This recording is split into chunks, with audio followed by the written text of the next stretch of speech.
Salam. Salam sejahtera, selamat Minggu UM. Kita persiapkan diri kita memasuki ibadah dengan bersaat teduh. Saat teduh dimulai.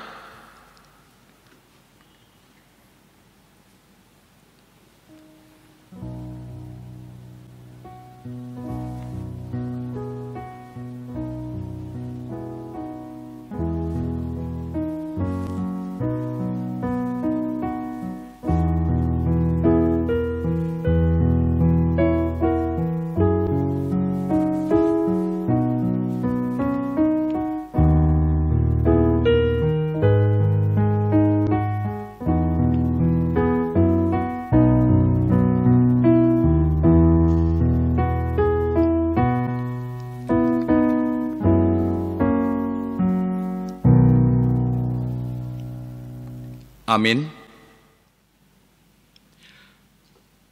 Dalam Minggu Trinitas, Minggu UM ini, kita merasakan sukacita, kasih Kristus dan pernyataan Allah Tritunggal, Bapa, Anak, dan Roh Kudus. Dalam ibadah ini, kita merasakan keesaan Allah dengan pernyataan janjinya yang diawali sewaktu Ia menjadikan langit, bumi beserta isinya, hingga karya penyelamatan Yesus Kristus dan penyertaan Roh Kudus sampai akhir zaman. Mari kita bernyanyi Kidung Jemaat nomor 15 ayat 1 dan 2.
Dalam nama Allah Bapa, Anaknya Yesus Kristus dan Roh Kudus.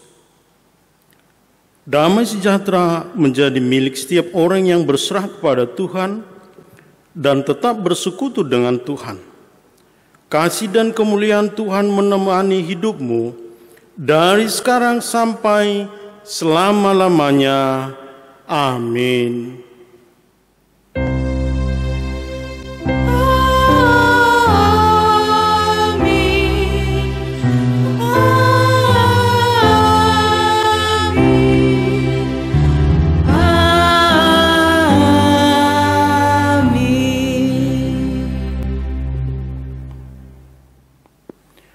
Tetapi aku dengan ucapan syukur akan kupersembahkan korban kepadamu. Apa yang kunazarkan akan kubayar. Keselamatan adalah dari Tuhan. Mari kita bernyanyi dari Kidung Jemaat nomor 45 ayat 1 dan ayat 2.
Marilah kita membacakan firman Allah yang tertulis dalam kitab Amos pasal yang kelima, ayat 6-14. Kita membacanya secara bergantian, kita mulai membacanya. Carilah Tuhan, maka kamu akan hidup, supaya jangan Ia memasuki keturunan Yusuf bagaikan api, yang memakannya habis dengan tidak ada yang memadamkan bagi Betel. Hai kamu yang mengubah keadilan menjadi ipuh dan yang mengempaskan kebenaran ke tanah. Dia yang telah membuat bintang Kartika dan bintang belantik, yang mengubah kekelaman menjadi pagi dan yang membuat siang gelap seperti malam. Dia yang memanggil air laut dan mencurahkannya ke atas permukaan bumi, Tuhan itulah namanya. Dia yang menimpakan kebinasaan atas yang kuat, sehingga kebinasaan datang atas tempat yang berkubu. Mereka benci kepada yang memberi teguran di pintu gerbang, dan mereka keji kepada yang berkata dengan tulus ikhlas. Sebab itu, karena kamu menginjak-injak orang yang lemah dan mengambil pajak gandum daripadanya, sekalipun kamu telah mendirikan rumah-rumah dari batu pahat, kamu tidak akan mendiaminya. Sekalipun kamu telah membuat kebun anggur yang indah, kamu tidak akan minum anggurnya. Sebab aku tahu bahwa perbuatanmu yang jahat banyak dan dosamu berjumlah besar. Hai kamu yang menjadikan orang benar terjepit, yang menerima uang suap, dan yang mengesampingkan orang miskin di pintu gerbang. Sebab itu orang yang berakal budi akan berdiam diri pada waktu itu, karena waktu itu adalah waktu yang jahat. Carilah yang baik dan jangan yang jahat, supaya kamu hidup. Dengan demikian Tuhan Allah semesta alam akan menyertai kamu. Seperti yang kamu katakan, berbahagialah orang yang mendengarkan firman Tuhan, yang memelihara serta melakukannya dalam kehidupan sehari-hari. Haleluya.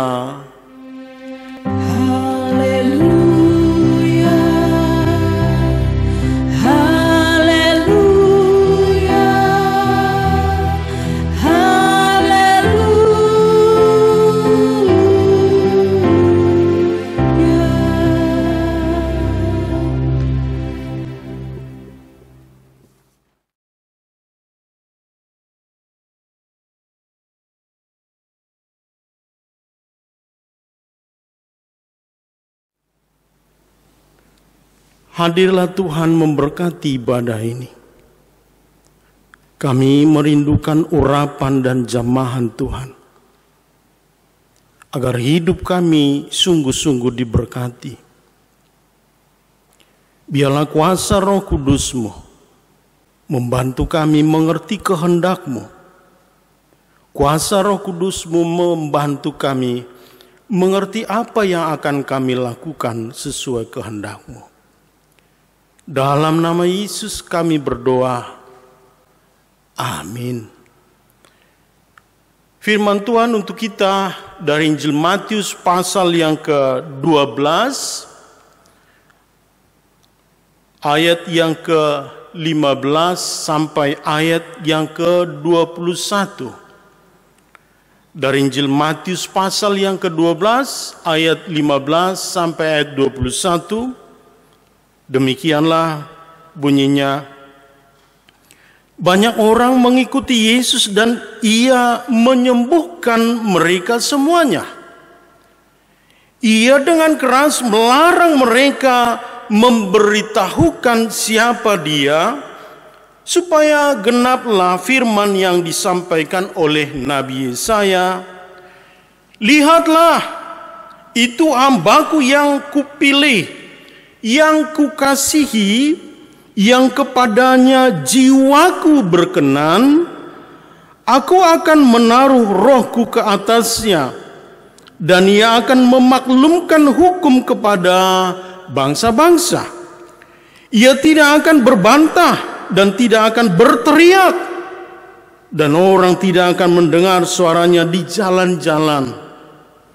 Bulu yang patah terkulai tidak akan diputuskannya, dan sumbu yang pudar nyalanya tidak akan dipadamkannya, sampai ia menjadikan hukum itu menang. Dan padanya lah bangsa-bangsa akan berharap. Amin. Bapak Ibu Saudara kekasih, dalam hal apakah kita dapat memahami petua orang kita karo? Ulah katakan situhuna, tetapi katakan si teng-tengna. Mudah-mudahan saya pas mengungkapkan itu. Ulah katakan si tuhuna, tetapi katakanlah si teng-tengna. Bapak Ibu Saudara, ini menyangkut soal persepsi. Ini menyangkut sebuah keyakinan. Ini menyangkut mindset kita, cara berpikir kita. Ketika kita menerima sebuah informasi, berita, atau sebaliknya ketika kita mengatakan sebuah berita kepada orang. Saya tidak tahu persis, Bapak Ibu lah yang mungkin lebih paham mengenai itu. Tapi yang saya pahami bahwa ungkapan itu bukanlah soal kebenaran legalistik, tetapi sebuah cara hidup yang bijak, wise. Misalnya kita memberitakan kepada kakak kita, turang kita, Kak, Bapak sudah sakit keras. Maka kalau orang kita karo tidak akan katakan Bapak sudah mati. Itulah makna sebuah kebijakan menyampaikan sebuah pesan. Jadi sesungguhnya Bapak Ibu Saudara perlu ada cara bijak, cara yang berhikmat menghadapi sebuah problem, menghadapi sebuah masalah. Dan itulah yang dilakukan oleh Yesus ketika kita membaca Matius pasal yang ke-12, bahwa Yesus menyingkir dari amarah. Bapak Ibu tahu, kita membaca tadi bahwa memang orang-orang Farisi sedang mempersiapkan sebuah rencana pembunuhan. Jadi Yesus menyingkir dari amarah itu. Yesus menyingkir dari emosi itu, pertengkaran itu. Bapak Ibu, ini bukan masalah soal tidak percaya. Ada orang pikir ini Yesus ketakutan. Kalau dia anak Allah, mengapa mesti takut? Ini bukan soal takut atau tidak, tetapi sebuah cara untuk menyatakan cara beradanya, panggilannya di dalam melayani dunia. Jadi Yesus ingin menyatakan sebuah cara. Sebab belum waktunya Yesus mati. Walaupun memang harus mati. Itu sebabnya kita bisa membuat perbedaan. Apa beda mati konyol dengan mati terhormat? Yesus masih harus melayani. Yesus masih harus berkhotbah, mengajari, menyembuhkan orang sakit, memberi harapan kepada orang-orang putus asa. Gereja memberitakan harapan. Ada banyak orang sekarang di masa pandemik COVID-19 ini bilang, ngapain harus jaga diri, ngapain harus pakai masker? Wah, kayak orang tak beriman loh kita. Ini bukan soal orang beriman tak beriman. Justru karena kita orang beriman, maka taatilah aturan itu. Taatilah protokol kesehatan. Memang toh juga kita mati, Bapak Ibu. Toh juga mati kita. Tapi kan kalau Yesus memperpanjang usianya, Hizkia memperpanjang usianya, Tuhan kasihlah aku 15 tahun lagi, aku mau melihat anakku berhasil, aku mau melihat putriku berhasil, aku mau melihat keluargaku berhasil. Maka Yesus pun tidak mau mati. Dia ingin melayani dan mati terhormat sesuai dengan yang dirancanakan oleh Tuhan.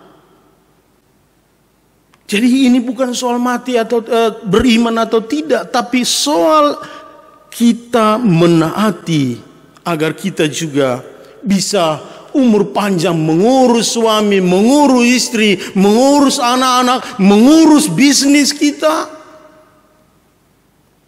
Dan untuk menghindari kematian akibat virus kebencian. Jadi orang Farisi sudah menyebarkan virus kebencian. Itu Yesus mesti kita bunuh ya. Yesus mau kita tangkap, mesti kita jebak. Itu sebabnya Yesus juga melarang setiap orang yang disembuhkan itu, jangan beritakan ya. Bapak Ibu, jangan kita selalu salah memahami ajaran ini. Yang dimaksudkan oleh Yesus sebuah pengistilahan agar orang yang sembuh, orang yang diberkati, orang yang menerima berkat, orang yang diberkati hidupnya, janganlah juga salah di dalam memberitakan berkat. Jangan mengatakan istilah, oh saya disembuhkan oleh Mesias. Pada waktu itu Bapak Ibu tidak boleh sembarangan orang memakai istilah Mesias. Karena itu sangat berbahaya. Sangat berbahaya. Istilah Mesias sangat sensitif dalam persepsi, mindset, politik Yahudi, politik Roma pada waktu itu. Ketika ada orang mengatakan ada Mesias, maka orang Yahudi berharap, oh dia yang membangkitkan kerajaan sebagaimana Raja Daud dulu pernah membangkitkan kerajaan Israel. Tetapi pada saat yang bersamaan, kalau ada orang disebut Mesias, kerajaan Roma ketakutan, harus ditangkap. Karena itu dianggap menjatuhkan wibawa Roma. Tetapi Bapak Ibu Saudara kekasih, Mesias yang dipahami Yesus, mindsetnya orang Farisi, orang Yahudi dengan Yesus mengenai istilah Mesias itu sebenarnya sangat berbeda. Kalau bagi orang Yahudi itu Mesias adalah raja yang mulia, yang disambut dengan karpet merah. Tetapi Yesus tidak. Jadi karena ada pemahaman yang berbeda mengenai Mesias, penulis Injil Matius membantu ulah katakan si Tuhuna. Penulis Matius mengganti istilah Mesias menjadi hamba Allah. Hamba yang dipilih, hamba pilihan Allah yang kepadanya hati Tuhan terpaut. Yang kepadanya Allah memberi hatinya, memberi rohnya, memberi semangatnya, memberi wibawanya, otoritasnya, berkatnya. Jadi dari Mesias dipakai bergeser menjadi hamba Allah. Sebab apa Bapak Ibu Saudara kekasih? Hamba Allah itu mempunyai peran.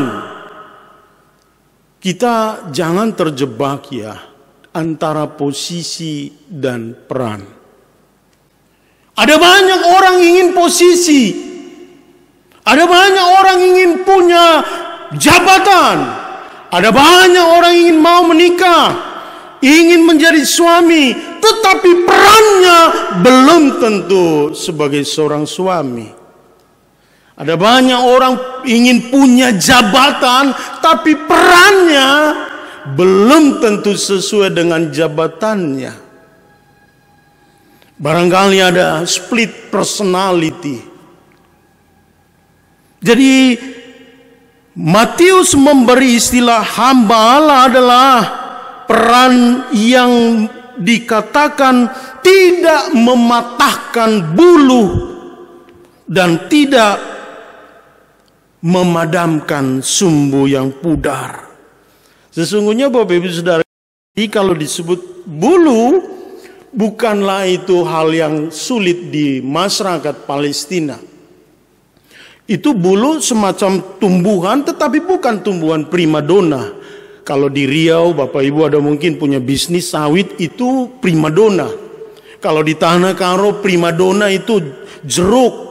Maka ada mobil dibuat jeruk mulana.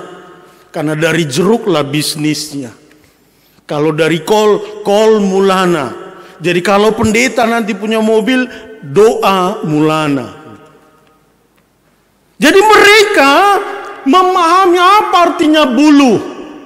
Sebenarnya itu bukan tumbuhan yang hebat. Tetapi ketika itu tumbuh, banyak seperti bambu-bambu kecil, lalu memberi bunga yang indah, yang sedap. Keindahan, memberi keindahan, memberi rasa nyaman ketika dilihat. Tetapi karena angin selalu menghembuskannya, maka dia pun oleng ke kanan, oleng ke kiri. Memang tidak punya pendirian. Ada banyak memang orang tidak punya pendirian. Karena tidak punya pendirian maka terkulai dibuat angin. Jadi peran daripada hamba Tuhan itu adalah bukan mematahkan, tetapi mengusahakan yang terkulai itu menjadi tegak. Mengusahakan sesuatu yang putus asa. Maka apa yang membuat orang bisa bertahan menderita? Jawabnya hanya hope. Harapan. Gereja hanya menyerukan hope. Dan itulah tugas gereja. Itulah juga maka dikatakan hamba Tuhan itu berperan agar tidak memadamkan sumbu yang pudar. Di daerah Palestina belum ada listrik, jadi mesti ada lampu teplok. Jadi kalau sumbunya itu sudah makin lama memudar, jadi cahayanya juga berkurang. Jadi tugas hamba Tuhan tidaklah segera membuangnya. Maka Bapak Ibu Saudara kekasih, dengan pengandaian tugas itulah hamba Tuhan sesungguhnya telah menyelamatkan. Gereja yang membangkitkan harapan, Tuhan membangkitkan harapan bagi orang putus asa, itu telah menyelamatkan. Itulah makna dari Mesias, Mesaya, menyelamatkan. Bapak Ibu Saudara kekasih, ingatlah bahwa persepsi kita mempengaruhi tindakan. Mindset kita mempengaruhi tindakan.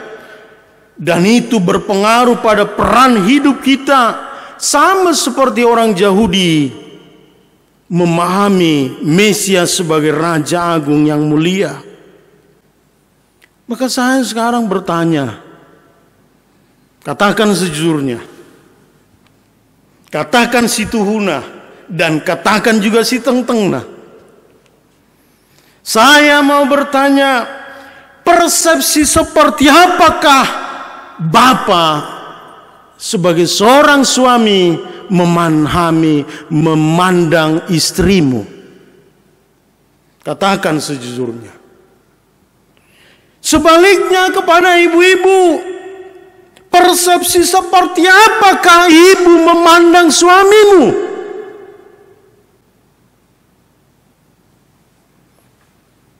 Barangkali kita bisa bergeser. Oh, dulu suamiku hebat, jantan, perkasa. Lalu sekarang sudah tua. Dulu bisa menjadi pabrik uang. Sekarang udah lockdown. Gak bisa lagi bergerak kemana-mana. Dari orang yang hebat menjadi orang yang loyo. Persepsi apakah yang Bapak Ibu lihat di dalam keluargamu mengenai suamimu, mengenai istrimu? Hari ini tema firman Tuhan pada minggu ini, hamba pilihan Allah. Saya mau mengajak kita dengan tema ini Bapak Ibu, bahwa sesungguhnya persepsi kita juga dibentuk. Katakanlah bahwa saya juga adalah hamba pilihan Allah. Engkau Bapak adalah hamba pilihan Allah bagi istrimu, bagi anak-anakmu. Bapak Ibu, kita adalah pilihan Allah bagi anak-anak kita. Allah yang memilih. Suami menjadi hamba bagi istri. Jangan dipersepsi hamba seperti budak. Nanti kita kaum bapak ini repot. Tadi pendeta bilang suami menjadi hamba bagi istri. Papa harus nyapu lah ya. Mulai hari nyapu, ngepel, repot juga. Jangan begitu persepsinya. Atau sebaliknya, istri adalah hamba bagi suaminya. Tetapi hamba yang bagaimana? Yang dipenuhi roh Allah, roh Tuhan, yang tidak suka bertengkar, tapi dengan damai sejahtera. Ucapannya penuh dengan damai sejahtera. Ucapannya memberkati suami, memberkati istri, memberkati anak-anaknya. Itu orang yang dipilih Allah. Tetapi pada faktanya, Bapak Ibu Saudara kekasih, kalau suamimu salah, pastilah ada salah. Mudah-mudahan jemaat ini tidak ada yang salah suaminya, tapi biasanya itu manusiawi salah. Tapi hari ini diingatkan agar peran kita sebagai hamba Tuhan, hamba Allah, janganlah patahkan. Jangan patahkan bulu yang terkulai, yang loyo itu. Jangan katakan kau suami yang tidak produktif lagi. Jangan katakan kepada istri kau tidak lagi bersinar. Kalaupun ada masalah itu diingatkan, jangan berbantah-bantah, itu hamba Tuhan. Dikatakan dia tidak akan berbantah, dia tidak suka berbantah, dan dia tidak akan berbicara di jalanan. Maksudnya tidak menggosip. Aduh suamiku kok begini ya, aduh suamiku kok enggak begitu. Sekarang juga ada orang berbantah-bantah di Facebook. Oh suamiku enggak bagus-bagus. Mamanya semua tidak bisa diselesaikan dengan baik. Mengapa mesti di jalanan? Mengapa mesti di Facebook? Mengapa mesti di internet? Kita semua punya kesalahan. Dan itulah juga kepada anak-anak kami, saudara-saudara pemuda-pemuda, anak-anak Tuhan. Apa persepsimu tentang orang tuamu? Oh, orang tuaku adalah seorang yang kasar. Boleh saja. Orang tuaku sibuk, boleh saja. Tetapi hari ini kita diberi pemahaman bahwa sesungguhnya kita adalah hamba Tuhan. Amin. Kita adalah hamba Tuhan. Saya hamba Tuhan, suami hamba Tuhan, istri hamba Tuhan, anak-anak hamba Tuhan. Sehingga kalaupun ayah ibumu ada kesalahan, tidak lagi produktif, persepsimu, pemahamanmu sudah positif, sehingga engkaulah yang merawat ayahmu, merawat ibumu. Bapak Ibu Saudara kekasih, pada kesadaran bahwa kita adalah hamba Tuhan, kita merawat keluarga, kita menyelamatkan istri kita menyelamatkan suami kita menyelamatkan rumah tangga. Itulah Mesias. Kita adalah pilihan Allah. Amin. Kita berdoa. Bapa, terima kasih. Biarlah kami semua diberkati lewat pemberitaan firman Tuhan, bahwa kami adalah hamba-hamba pilihan-Mu yang bekerja melayani untuk menyelamatkan hidup kami sebagai berkat-Mu. Dalam nama Yesus kami berdoa.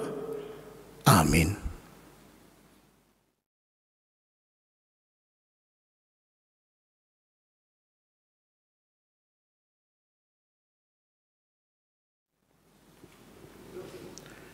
Marilah kita mengucapkan pengakuan iman kita bersama-sama dengan seluruh orang Kristen di semua tempat dan zaman.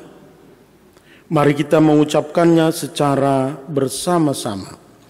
Aku percaya kepada Allah, Bapa yang Maha Kuasa, Khalik langit dan bumi. Aku percaya kepada Yesus Kristus, Anaknya yang tunggal Tuhan kita, yang dikandung daripada Roh Kudus, lahir dari anak darah Maria, yang menderita di bawah pemerintahan Pontius Pilatus, disalibkan, mati dan dikuburkan, turun ke dalam kerajaan maut, pada hari yang ketiga bangkit pula dari antara orang mati, naik ke surga, duduk di sebelah kanan Allah Bapa yang Maha Kuasa, dan akan datang dari sana untuk menghakimi orang yang hidup dan yang mati. Aku percaya kepada Roh Kudus, gereja yang kudus dan am, persekutuan orang kudus, pengampunan dosa, kebangkitan daging dan hidup yang kekal. Amin. Marilah kita memberikan persembahan syukur kepada Tuhan dengan sukacita, seperti yang dilakukan Raja Daud, sebagaimana tertulis dalam 1 Tawarikh pasal 29 ayat 17. Aku tahu ya Allahku, bahwa Engkau adalah penguji hati dan berkenan kepada keikhlasan, maka aku pun mempersembahkan semuanya itu dengan sukarela dan tulus ikhlas. Dan sekarang umat-Mu yang hadir di sini telah kulihat memberikan persembahan sukarela kepadamu dengan sukacita. Amin. Kita bernyanyi dari Kidung Jemaat nomor 287B, Sekarang Beri Syukur.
Mari kita berdoa menyerahkan persembahan kudus kita di hadapan Tuhan.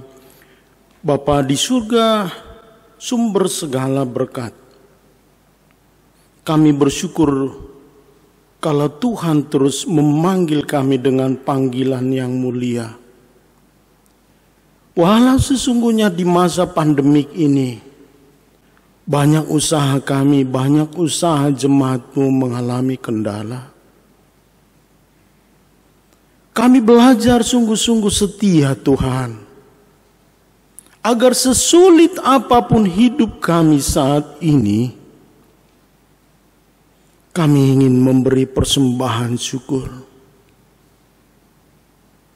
Tanda ketaatan kami. Tanda bahwa Tuhan memberkati hidup kami. Maka izinkanlah kami memohon kemurahan-Mu.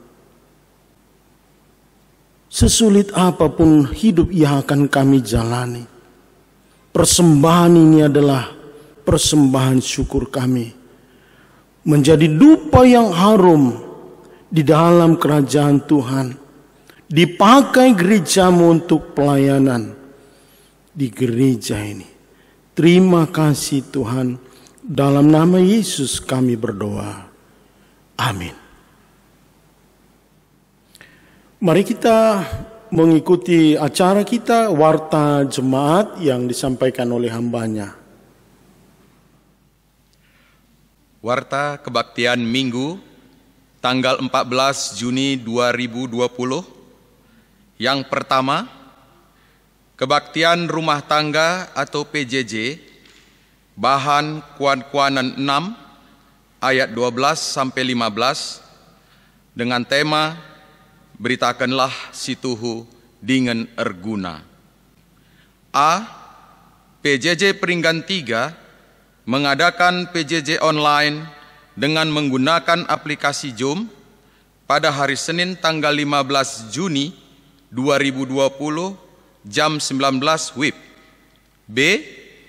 PJJ Peringgan 4 mengadakan PJJ online dengan menggunakan aplikasi Zoom pada hari Selasa tanggal 16 Juni 2020 jam 19 WIB. C.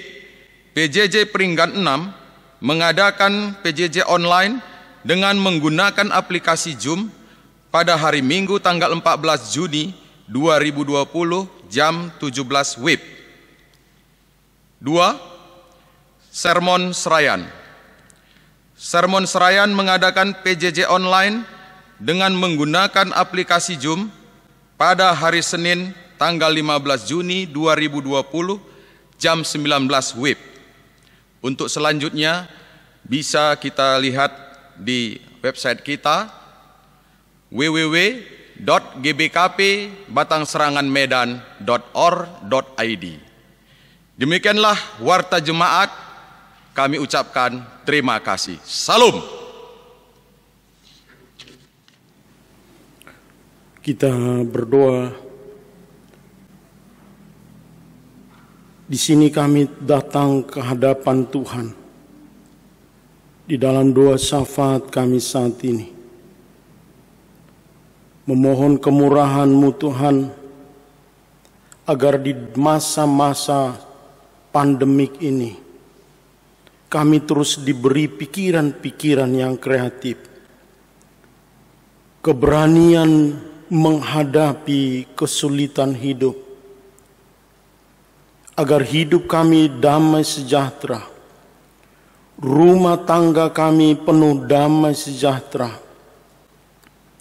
sehingga setiap kesulitan itu justru kami lihat ada Tuhan memberkati hidup keluarga jemaat-Mu.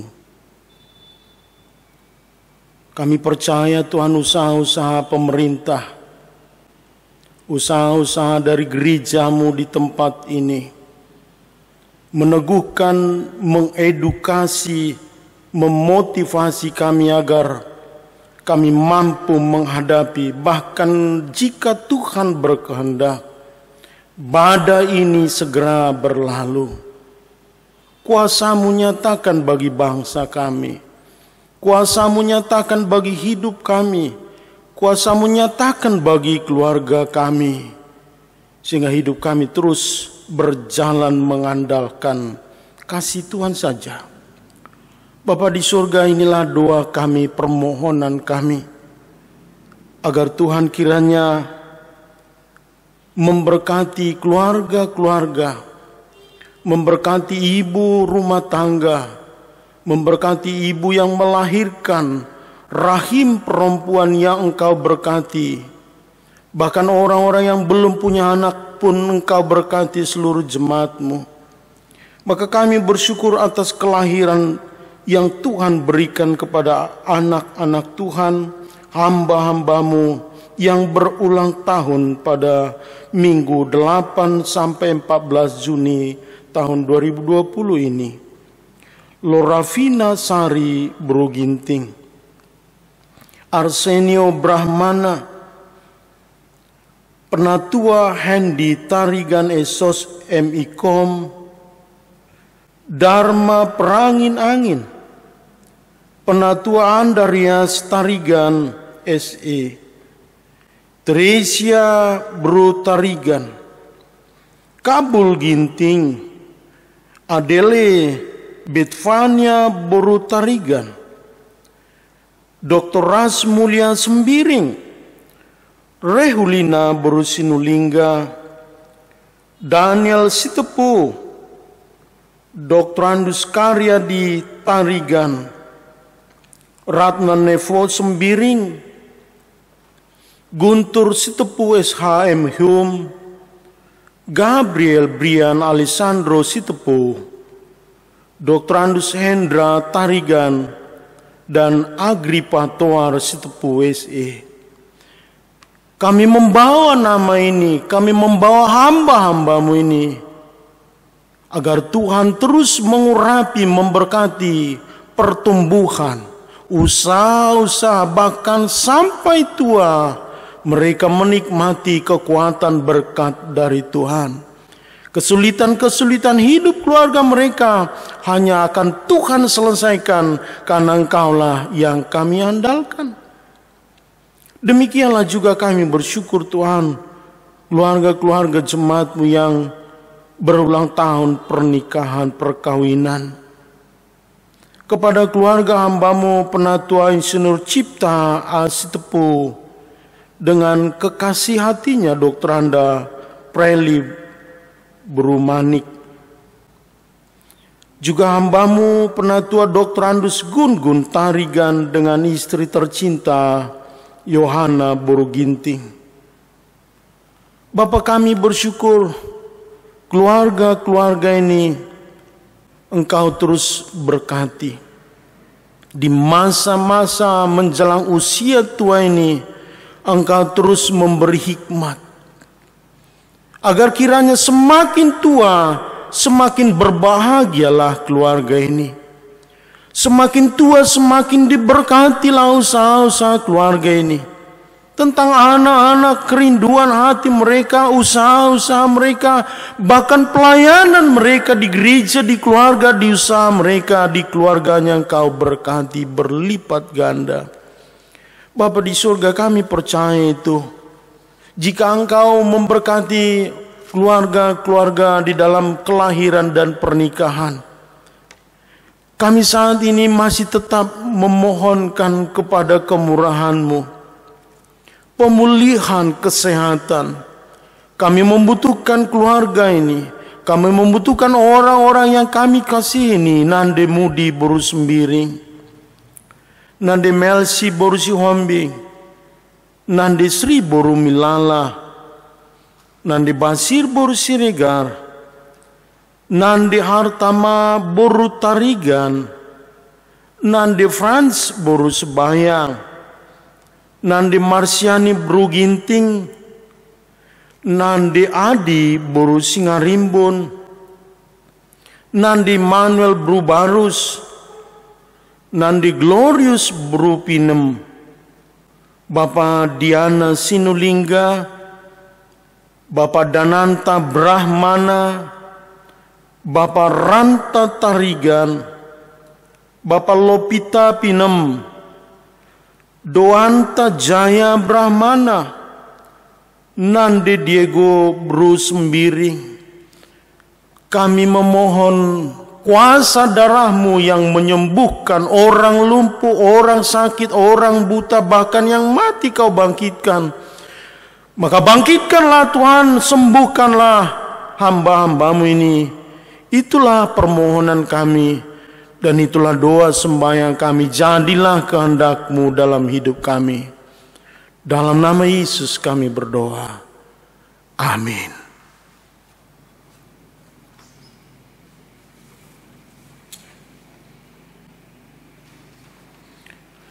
Mari kita bernyanyi kembali dari Kidung Jemaat nomor 346, Tuhan Allah beserta Engkau.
Marilah kita bersama-sama mengucapkan doa yang telah diajarkan Tuhan Yesus kepada kita.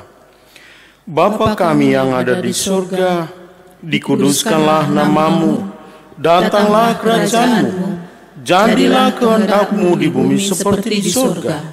Berikanlah kami pada hari ini makanan kami yang secukupnya, dan ampunilah kami akan kesalahan kami, seperti kami juga mengampuni orang yang bersalah kepada kami. Dan janganlah membawa kami ke dalam pencobaan, tetapi lepaskanlah kami daripada yang jahat. Sebab Engkaulah yang punya kerajaan, dan kuasa, dan kemuliaan sampai selama-lamanya. Amin. Serahkanlah hati, pikiran, dan imanmu untuk memperbaharui Tuhan, sehingga kamu mampu menjaga diri persekutuan dalam kasih Tuhan.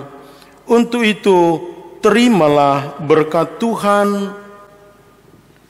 Damai yang berasal dari Tuhan, yang melampaui segala akal pikiran manusia, menyertaimu selama-lamanya di dalam persekutuan dengan Kristus Yesus. Amin.